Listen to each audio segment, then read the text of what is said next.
आखिर आपका ज़मीर कहाँ गया?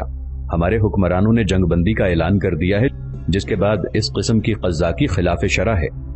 स्याफ़ाम नौजवान ने जल्दी जल्दी फजलुद्दीन के घोड़े पर काठी कसी और हंस पड़ा। हाँ हाँ, अमन है। फिर उसने तंजिया लहजे में इजाफा किया, वाकई अमन है और हमारे लिए खुशहाली। दूसरे सिपाही ने सामान की एक गठड़ी को टटोल के उसमें से कुछ अतलिस निकाली और दस्ते की तरफ बढ़ा दी। माले अमान, उसने कहा। दस्तेदार ने फजलुद्दीन को घूरते हुए इतलस को धीरे धीरे अपनी खिरजी में ठूंस लिया और रुक रुक कर समरकंदी लहजे में बोला, हमारे 60 घोड़े हलाक हो गए। मुसीबत बहरहाल मुसीबत ही होती है। तुम तो यहाँ ठाठ से घोड़े की सवारी करो और मेरे सिपाही को क्या तुम्हारे ख्याल में पैदल समरकंद जाना चाहिए? देखा नहीं तुमने कि एक घोड़े पर 2 सिपाही सवार थे? जी हाँ, देखा है।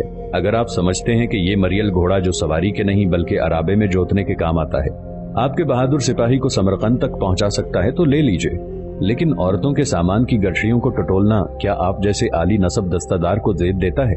अरे, हमारी बीवियों ने कहा था कि फरगाना की इतलस लेते आइएगा। हम इतनी दूर से तकालीफ झेलते हुए यहाँ तक आए थे और अब यूं ही खाली हाथ ही लौट जाएं। तुम्हारे ख्याल में क्या ये हमें जेब देता है? दस्तेदार रकाबों पर पांव टिका के काठी से कुछ ऊपर उठ गया और साफ जाहिर हो रहा था कि उसे गुस्सा आ गया है। वो इस बात पर सख्त बंधा गया था कि लड़ाई फतह के बगैर ही खत्म हो गई और जिस कसीर माले गनीमत की खातिर उसके जैसे लोगों ने अपना खून बहाया था, लश्कर कशी की 100 तरह की मुश्किलात बर्दाश्त की थी, वो हाथ न लगा। अंदजान और अखसी को ताराज न किया जा सका और फिर कवा के पुल पर होने वाले हादसे के बाद जंगबंदी मुआहदा हो गया। लेकिन इससे क्या हासिल हुआ? शाह समरकंद को सोना, चांदी, कीमती कपड़े, उम्दा घोड़े और ऊंट मिले। सारी चीजें शाह और उसके करीबी अफराद यानी बेगों, मुशीरों, दरबारी ओहदेदारों को या फिर उसके हिफाजती दस्ते के सिपाहियों को नसीब हुई। खुद उसके दस्तेदार जैसे लश्करियों को अगर रास्ते के मामूली करियों की क़ज़्ज़ाकी को शुमार न किया जाता तो दरअसल कोई खास माल मिला ही नहीं था। दस्ते के 5 ऐसे ही लुटेरे राबिया के घर के अहाते में भी घुस गए। उस घर के साहिबान और ताहिर के साहिबान की जहां वो छुपा हुआ था, एक दीवार मुश्तरक थी। ताहिर पड़ोसी के यहाँ मच जाने वाली अफरा तफरी की आवाजें सुन रहा था। राबिया जनान खाने में छुपी रहती थी, लेकिन बदकिस्मती से उसी वक्त गाय दोहने के लिए अहाते में निकल आई थी। जंगबंदी की खबर उसे भी मालूम हो चुकी थी। उसने गाय के पास बछड़े को छोड़ दिया था ताकि उसके थन में दूध उतर आए। इस काम में मसरूफियत की बिना पर उसे अहाते में घुसकर आने वाले सिपाही कुछ देर के बाद ही दिखाई दिए। उसकी माँ मवेशी खाने की तरफ लपकी।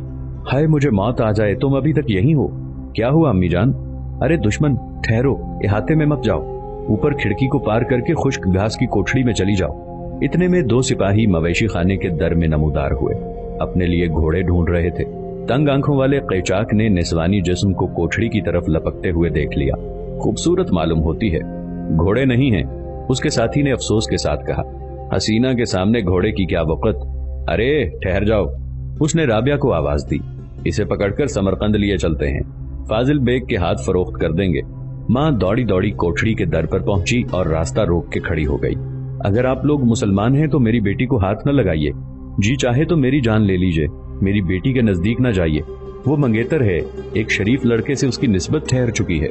ये सुनते ही तंग आंखों वाला जोश में आ गया। लड़की मंगेतर, इसका मतलब तो ये था कि उसकी और ज्यादा कीमत मिलेगी। उसने एक ही जोरदार मुक्के से मां को दर पर से अलग ढकेल दिया। उस बेचारी का सर गिरते वक्त चारे की मांद से टकराया और वो बेहोश हो गई। तंग आंखों वाला अंदर घुस गया, लेकिन फुर्तीली राबिया साहिबान के दूसरी तरफ से भाग के अहाते में पहुंच गई। पर वहां उसे दूसरे बदमाश ने फौरन ही दबोच लिया। पहला सिपाही भी जल्द ही वहां आ गया और वो दोनों राबिया के हाथों को मरोड़ने लगे। तीसरे ने काठी पर से एक काफी लंबा सा बोरा उतारा और उसका मुंह फैलाए हुए राबिया की तरफ, जो गिरफ्त से आजाद होने के लिए हाथ पांव मार रही थी, निशाना सा लगाकर बढ़ने लगा। वो समझ गई कि चंद लम्हों में बोरा उसके सर पर डाल दिया जाएगा और मदद के लिए पूरी कुव्वत के साथ चीखने चिल्लाने लगी। ताहिर अपने अहाते की लूटमार को दांत बेंचे हुए खामोशी के साथ बर्दाश्त करता रहा, लेकिन राबिया की चीखें सुनते ही उसने सारी एहतियात को बालाए ताक रख दिया। वो तेजी के साथ साहिबान से निकला और अपने और पड़ोसी के घर के दरमियान वाक़े दीवार के ऊपर चढ़ गया। अब सारा समा उसकी निगाहों के सामने था।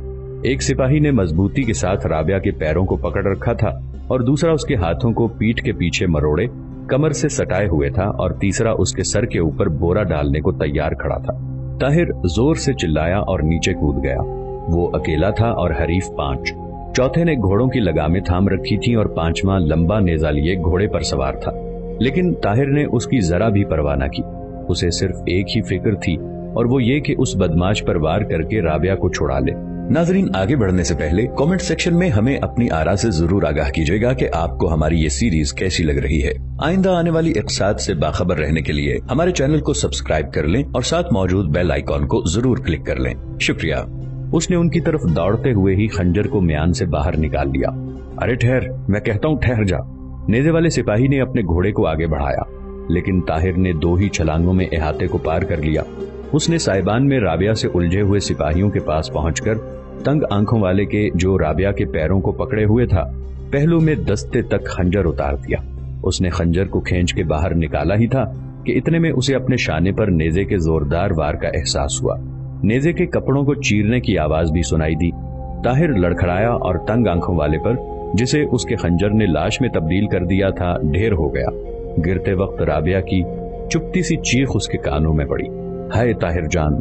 उसे ये चीख कहीं बहुत दूर से आती हुई मालूम हुई। वो खून में लथपथ यूं ही जमीन पर पड़ा रहा और राबिया को वो सिपाही बांध कर उठा कर ले गए। औश के कुर्बो जवार में, जहां ऊंची पहाड़ियां और सरसब्जो शादाब हमवार मैदान हैरत अंगेज तौर पर एक दूसरे से गले मिलते थे, कई दिनों से बड़ी चहल पहल थी। अंदजान से ऊंटों पर लाद के लाए गए शानदार खैमे बोराताब के दामन में नहर जन्नत अरीक के किनारे किनारे नस्ब कर दिए गए थे। आक बोरा साय के किनारे किनारे बीच सब्ज़ारों पर सैकड़ों खैमे नजर आ रहे थे। कोहिस्तानी सिलसिलों से लाए गए दुम्बे ज़िबा किए गए थे। पिस्ते की लकड़ियों के कोयले जो जायकेदार सीख कबाबों के लिए जरूरी तस्वुर किए जाते थे, अंगीठियों में दहक रहे थे और बड़ी बड़ी आहनी देगों में गोश्त पक रहा था। बाबर का इंतजार किया जा रहा था। मुंतजर सरकारी ओहदेदारों में फजलुद्दीन भी शामिल था। आज उसके मुकद्दर का फैसला होने वाला था। उसे याकूब बेग ने, जो अय्यारी की बदौलत वजीर आजम के ओहदे पर मामूर हो गया था, अरसे तक बाबर से मुलाकात नहीं करने दी थी। फिर जब याकूब बेग ने जहांगीर की तरफ से एक और साजिश करने की कोशिश की तो खुद ही फंस गया, क्योंकि अहमद ततबल ने भांडा फोड़ दिया।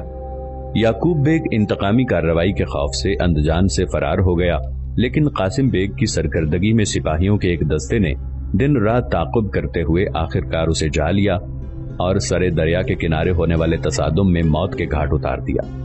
कासिम बेग वजीर आजम बन गया और फजलुद्दीन को मिर्जा बाबर से मुलाकात का मौका मिला। वसी पैमाने की तामीरात के लिए, जिनमें मदरसों की वो इमारतें भी शामिल थीं जिनके नक्शे मीरे इमारत ने उमर शेख मरहूम के हुक्म से तैयार किए थे, हुकूमत फरगाना के पास अभी काफी वसाइल मौजूद न थे। बाबर ने कहा कि मनहूस जंग सब हड़प कर चुकी है और उसने फजलुद्दीन को औश में उसके बुलंद तरीन पहाड़ी पर, जो शहर के एक सिरे से सटी हुई सी मालूम होती थी, एक हुजरे और बरामदे की तामीर का काम सौंप दिया। वहां से कुर्बो जवार के आंखों को फरहत बख्शने वाले खूबसूरत मनाजिर दिखाई देते थे। कई महीने बीत चुके थे। हुजरे की तामीर कब ही की मुकम्मल हो चुकी थी, लेकिन बाबर बेहद मसरूफ रहने की बिना पर आज कहीं जाकर पहली बार वहां आने वाला था। उसे हुजरा पसंद आ जाने की सूरत में फजलुद्दीन के लिए दूसरे, उससे कहीं ज्यादा वसी पैमाने के मंसूबों को अमली जामा पहनाने की राह हमवार हो जाना यकीनी था, और नापसंद आने की सूरत में फजलुद्दीन इस ख्याल से बहुत फिक्रमंद था। जरूरी था कि हुजरा बेहतरीन आराइश के साथ मिर्जा बाबर को नजर किया जाए। मीरे इमारत ने कुछ शाही खिदमतगारों के साथ, जिन्हें पहले ही से भेज दिया गया था, पहाड़ी से नीचे उतरकर खुद ही उम्दा कालीनों और तोशकों का इंतखाब किया। खिदमतगार ऐसी खड़ी चढ़ाई तय करने के आदी न थे और इन चीजों को लाद कर ऊपर पहुंचाते पहुंचाते बुरी तरह नढाल हो गए। मसलन चौबदार वजन के नाम पर वो बेबस एक चांदी की पतली गर्दन वाली काशगरी सुराही उठाए हुए था, तो हर 10 कदम पर सस्ताने के लिए ठहर जाता। फजलुद्दीन ने उसकी हालत पर तरस खा के सुराही खुद ले ली और चौबदार की बगल में हाथ डालकर सहारा देता हुआ उसे चोटी तक ले आया। चौबदार की तजवीज के बमूजिब बरामदे की सीढ़ियों पर रंगारंग कालीचे बिछा दिए गए, लेकिन फजलुद्दीन ने दरखास्त की कि उन्हें हटा दिया जाए, क्योंकि पत्थरों पर पिचीकारी से बने हुए गुलबूटे अपनी दिलकशी से बेहतरीन कालीनों को भी मात दे रहे थे। पहाड़ी की चोटी पर शहर औश और उसके गिरदोनवा के इलाके बिल्कुल साफ नजर आ रहे थे। चौबदार ने, जो अब भी हाँप रहा था, झुककर नीचे देखा और फौरन ही सीधा खड़ा हो गया। वो देखिए, तशरीफ ले आए। फजलुद्दीन लपक कर बरामदे के किनारे पर पहुंचा और उसने भी नीचे सर झुका लिया। सफेद घोड़े पर सवार बाबर बेगों, खिदमतगारों और अपने मुहाफिजीन की मैयत में पहाड़ी के करीब पहुंच चुका था। दूसरे गिरोह के आगे आगे एक से एफसी गाड़ी चली आ रही थी। इसमें कौन हो सकता था? सारा जुलूस कमसिन हुक्मरान के लिए जन्नत अरीक के किनारे लगाए जाने वाले शामियानों के सामने ठहर गया। खालिस चांदी के खोंटों वाले ये शामियाने, जिन्हें नफीस रेशम, बानात और कालीनों से आरास्ता किया गया था, ज़ियाफतों और आराम के लिए ताने गए थे। फजलुद्दीन ने सोचा कि शायद मिर्जा बाबर आज इन्हीं शामियानों में से किसी में आराम करें और हुजरा देखने के लिए कल आएं, लेकिन 1 घंटा भी नहीं गुजरा था कि कौरची बाशी 4 सिपाहियों के साथ हांफता हुआ चोटी पर पहुंच गया। शाह आली अभी यहाँ तशरीफ लाएंगे, पालकी कहाँ है? मीर खदम ने फजलुद्दीन की तरफ मदद तलब निगाहों से देखा। फजलुद्दीन ने अपने बेकिस्म कपड़े के चोगे को दोनों हाथ ताजीमन सीने पर रख लिए। माफ कीजिए बेग साहिब, उसने कहा। क्या? हम आजमाइश कर चुके हैं। पालकी को इस पहाड़ी के ऊपर तक लाना मुमकिन नहीं है। हमें तो ईंटें तक एक एक करके मजदूरों की कतार के जरिए यहाँ लानी पड़ी थी। पालकी के लिए तो 4 कुल्लियों को साथ साथ चढ़ना चाहिए। कौरची बाशी ने बड़े गौर के साथ मौके का जायजा लिया। 3 जानिब सिर्फ चट्टाने ही चट्टाने उभरी हुई थी। सिर्फ एक जानिब कोहिस्तानी पगडंडी वाक़ थी, जिस पर से एक शख्स का गुजरना भी दुश्वार था। 4 अफराद के साथ साथ गुजरने का सवाल ही नहीं उठता था। उसने मीर खदम की तरफ मुड़कर कहा, ठीक है, लेकिन यहाँ एक भी फालतू आदमी ना मौजूद रहे। पगडंडी हुजरे के ऐन सामने आकर खत्म हो जाती थी, जहाँ से बड़ी बड़ी चट्टानों के बाद एक छोटा सा हमवार मैदान शुरू होता था। बाबर की आमद पर आफ्ताबाची को वहीं खड़ा किया जाना था। मीरे इमारत साहिब, आप रास्ते से बखूबी वाकिफ हैं, इसलिए हुक्मरान का इस्तकबाल करने के लिए आप ही चले जाइए, कौरची बाशी ने हुक्म दिया। वैसे तो खुद कौरची बाशी ही को नीचे उतरकर मिर्जा बाबर के साथ वापस लौटना चाहिए था, लेकिन इतनी ज्यादा ढलवान पहाड़ी पर दोबारा चढ़ना उतरना उस फरबा अंदाम शख्स के बस की बात न थी। चुनाचे उसने फजलुद्दीन को 2 सिपाहियों के साथ नीचे भेज दिया और खुद तराश कर चिकने कर दिए जाने वाले एक पत्थर पर बैठकर अपनी गर्दन को, जो पसीने पसीने हुई जा रही थी, पहुंचने लगा। फजलुद्दीन दिन में कई बार बोराताग से उतरता और चढ़कर ऊपर आया करता था। एक पत्थर से दूसरे पर सीढ़ियां तय करने के अंदाज में कूदते हुए चलने के लिए हल्के और चुस्त जूते जिस्म का तवाजुन बरकरार रखने में बहुत मुआविन साबित हो रहे थे। मीरे इमारत, जो बाबर से मुलाकात का बेहद मुश्ताक भी था और इस मुलाकात से डर भी रहा था, आदतन भागा भागा नीचे पहुंच गया। मिर्जा बाबर अपने मुसाहिबीन के हमरा पहाड़ी के मशरकी पहलू को देखकर जुनूब से उसके करीब पहुंचा और घोड़े से उतर गया। पहले गिरोह के बाद दूसरा गिरोह आया, जो खवातीन पर मुश्तमिल था और बेगों से अलग थलग चल रहा था। बाबर की मां कतलोग निगार खानुम सफेद कपड़ों में मलबूस और बहुत सीधे मुश्की घोड़े पर सवार थी। खानजादा बेगम का बादामी अयाल वाला घोड़ा तेज और शौक था और वो सुनहरी कबा पहने हुए थी। फजलुद्दीन ने उसके काठी पर बैठने, पुरेतमाद और दिलकश अंदाज से उसे फौरन ही पहचान लिया। उसका दिल तेजी से धड़का और उसके अंदेशों में एक नए, बिल्कुल ही मुख्तलिफ नौइयत के अंदेशे का इजाफा हो गया। मीरे इमारत पर दर्द से मामूर इज़्तिराब हावी हो गया, जिसे मिर्जा बाबर और उसके हमरिकाबों के करीब पहुंचने पर छुपाए रखने के लिए उसे काफी कोशिश करना पड़ी। उसने बाबर से चंद कदमों के फासले पर ठहर कर सीने पर हाथ रखे और कोर्निश बजा लाया। मिर्जा बाबर की बड़ी बहन खानजादा बेगम अपने अनोखे तर्ज अमल से फजलुद्दीन को कई बार मुतहय्यर कर चुकी थी। 4 साल कबल फजलुद्दीन ने हरात से वापसी पर अंदजान में उमर शेख के लिए हवेली की तामीर से मुताल्लिक जिम्मेदारियां संभाली थीं, तो खानजादा बेगम 16 साल की थी और आली नसब दोशीजाओं में सबसे ज्यादा हसीनो जमीली। एक बार वो नौजवानों के भेस में उछलकर घोड़े पर सवार हो गई थी और भाई के नौजवान हमरिकाबों के साथ चौगान खेलकर मीरे इमारत को हैरत ज़दा कर दिया था। कितने शानदार खेल का मुजाहिरा किया था उसने। कुछ वक्त गुजरने के बाद फजलुद्दीन को अंदजान के किले में महल की दीवारों के बाज हिस्सों पर दोबारा रंग फेरने के लिए बुलाया गया था। तब फजलुद्दीन ने 17 साला खानजादा बेगम को चंग नवाज दोशीजाओं के झुरमट में देखा था। चौगान में महारत रखने वाली अब चंग पर शीरी, दिलरुबा और पेचीदा नगमा छेड़े हुए थी और खुद इतनी नर्मो नाजुक और हसीन नजर आ रही थी कि फजलुद्दीन हर शय को फरामोश कर बैठा। उसके हुस्न जमाल से पूरी तरह मशहूर हो गया। एक और वाक़े से भी फजलुद्दीन दंग रह गया था। वो महल की दीवार पर गुल बूटों के खाके बना रहा था कि इतने में खानजादा बेगम वहां पहुंचकर उसके काम को गहरी दिलचस्पी से देखने लगी। फजलुद्दीन के हाथ पांव फूल गए और पुरकार जमीन पर आन गिरा। आपके इन गुलबूटों का क्या ही कहना, लेकिन शायद मेरी नजर लग गई। खानजादा बेगम ने उसकी बौखलाहट के लिए खुद को कसूरवार ठहराते हुए कहा। फजलुद्दीन ने पुरकार को फर्श पर से उठाते हुए फौरन ही ज़हानत के साथ जवाब दिया, نہیں شہزادی، اس کے برعکس جس خاکے پر آپ کی نظر پڑ جاتی ہے وہ خوبصورت ہو جاتا ہے۔ میں نے سنا ہے میر عمارت صاحب کہ آپ مصور بھی ہیں، ہے نا؟ میر عمارت کو مصوری بھی آنی چاہیے شہزادی، تب تو آپ میری تصویر بنا کر دیکھیے کہ کیسی بنتی ہے۔ کتنی غیر متوقع تجویز تھی یہ۔ فضل الدین نے مڑ کے دیکھا۔ محل کے اس حصے میں اس وقت ان دونوں کے سوا اور کوئی بھی نہ تھا۔ پھر بھی اس نے دھیرے سے کہا، میں تو بڑی خوشی سے بنا دوں، لیکن آپ فکر نہ کیجئے، مجھے رازداری آتی ہے۔ اور شہزادی، اگر تصویر بنانے کی پاداش میں مجھ سے دوسرے جہان میں میری روح طلب کی گئی تو میں اسے کہاں سے لاؤں گا، جبکہ میں یہیں کھو چکا ہوں گا؟ میں تو اسے کھو ہی رہا ہوں شہزادی۔ خانزادہ بیگم ضلع جگت کو سمجھ گئی اور دلکش تبسم کے ساتھ بولی، اگر میری تصویر بنانے کی پاداش میں آپ کی روح طلب کی جائے تو مجھے بتائیے گا، اپنی روح دے دوں گی۔ آہنی صندوق میں رکھی ہوئی تصویر کو بنانے کی جرت فضل الدین نے انہی پرمذاق، شوخ اور خوبصورت الفاظ کو سننے کے بعد کی تھی۔ جنگ کے پرآشوب مہینوں کے دوران اور جنگ ختم ہونے کے فوراً بعد کے ایام میں اسے خانزادہ بیگم سے ملاقات کا کوئی موقع نہیں میسر ہوا تھا۔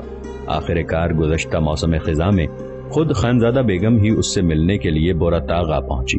بابر لشکر کشی کے سلسلے میں روانہ ہوتے وقت اپنی بہن اور والدہ سے اوش کے تعمیری کاموں پر نظر رکھنے کو کہہ گیا تھا۔ ماہ میزان میں خانزادہ بیگم مہمان کی حیثیت سے اوش آئی اور بورا تاغ پہاڑی شہر کے کنارے پر ہی واقع تھی۔ فضل الدین ان دنوں صرف اپنے ایک شاگرد کی مدد سے کام کر رہا تھا۔ نیچے سے ایک ایک اینٹ، ایک ایک تختے اور پانی کے ایک ایک گھڑے کو بڑی مشکل کے ساتھ پہاڑی کے اوپر لایا جا رہا تھا۔ نہ سنگ مرمر کے چوکے تراشنے کے لیے کوئی سنگ تراش تھا اور نہ ہی کاشنے خریدنے کے لیے پیسے۔ ان سب چیزوں کی قلت نے فضل الدین کو بری طرح پریشان کر رکھا تھا۔ ایک کمیوں کا تذکرہ بھلا خانزادہ بیگم سے کیسے کیا جا سکتا تھا؟ ایک ایسے فرد سے اینٹوں کی بات بھلا کیسے کی جا سکتی تھی جو سر کے موتیوں سے آراستہ ریشمی تاقیہ سے لے پیروں کی اوپر کو مڑی نوکوں والی سرخ کفشوں تک نزاکت اور نفاست کا پیکر ہو، نرم و نازک اور بھرپور آسمانی حسن کی زندہ مثال ہو۔ تصویر حیرت بنے ہوئے میر عمارت کی زبان ہی جواب دے گئی۔ آخر خانزادہ بیگم نے خود ہی فضل الدین سے زیر تعمیر حجرے کا نقشہ مانگا۔ گنبد کے اوپر آپ چمکیلی کاشنے لگانا چاہتے ہیں؟ آپ کے پاس کافی کاشنے ہیں نا؟ اس نے نقشے پر نظریں جمائے جمائے پوچھا۔ مجبوراً فضل الدین کو ان چیزوں کا ذکر کرنا پڑا جن کی اسے ضرورت تھی۔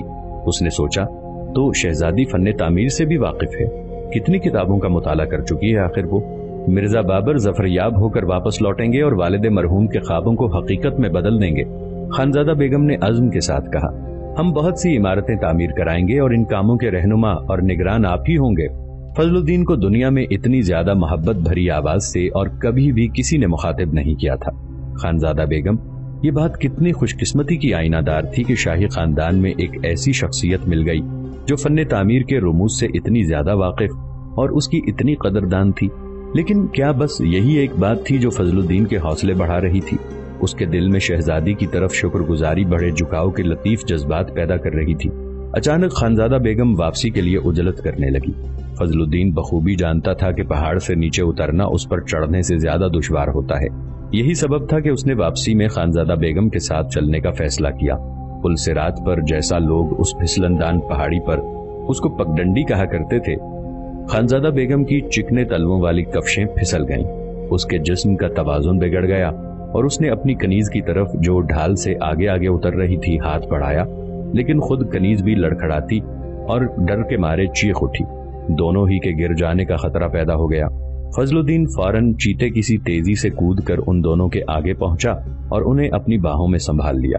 جوان کنیز نے تو سہم کر جلدی سے فضل الدین کو پکڑ لیا، لیکن ہرن جیسی تیز اور پھرتیلی خانزادہ بیگم نے اپنی کمر کو جگڑتے ہوئے مرد کے بازو کا صرف ایک لمحے کے لیے سہارا لے کر اپنا توازن درست کیا اور سیدھی کھڑی ہو کے چپکے سے بولی، شکریہ۔